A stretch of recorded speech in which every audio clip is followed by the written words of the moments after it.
Welcome to the most important meal of the day. I'm Eric L. Dunavant, and this is Blockchain for Breakfast.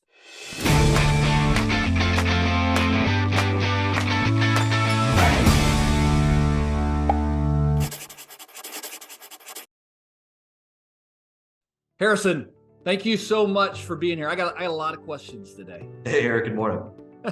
Hey, so it's 2022 right now as we're sitting here, and I'm thinking back over a lot of the headlines that I saw this summer when you got the largest crypto hedge fund like filing bankruptcy, places filing bankruptcy, things not going well. I mean, you and I are sitting here talking about all the opportunities we're seeing in crypto and blockchain and everything, and I think we just need to ask the question, with all these really scary types of headlines and things going on, did crypto die?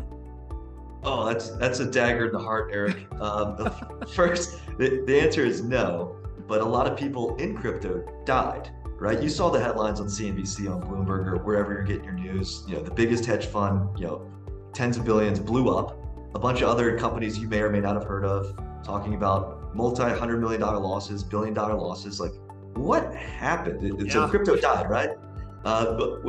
No, in fact. So I wrote an article on this in the past, and it's really telling about who survived and who died. I want to say I told you so. And so a lot of people we've talked to in the past under advisement, we kind of said like, hey, look out for this, it's going to happen. And, I don't love to be right about that, but we're right about that. So what happened? Some of the biggest players got too greedy and made one of the classic mistakes in finance, which is a mismatch of assets and liabilities, right? Where they had money in one thing and they had debt in another thing, and those things were not talking to each other the way they should have been. There's two ways they're not talking to each other. They either blew up on duration, where I had long-term assets and short-term liabilities, or they blew up in denomination, where I had assets denominated in Bitcoin or dollars or whatever, and liabilities denominated in something else, right? And so all of a sudden, they were making tons of money when times were good, but it was a house of cards that we've seen play out in traditional finance, where these guys were more of the charlatan types that were big LLCs and corporations, not really on chain, like blockchain native groups. And all of a sudden, when the house of cards fell, we started seeing all these headlines about all these companies blowing up. And I want to make the most important point I can make. Nothing in DeFi, not one thing in DeFi blew up. It worked exactly as it should. And so all of the technology of the open, permissionless, trustless, transparent DeFi system, it was just another day, right? Yeah, sure, it was not the best of days when Bitcoin is lowering in price or Ethereum is lowering in price, but there was no blow-ups. There was no one that went out of business, right?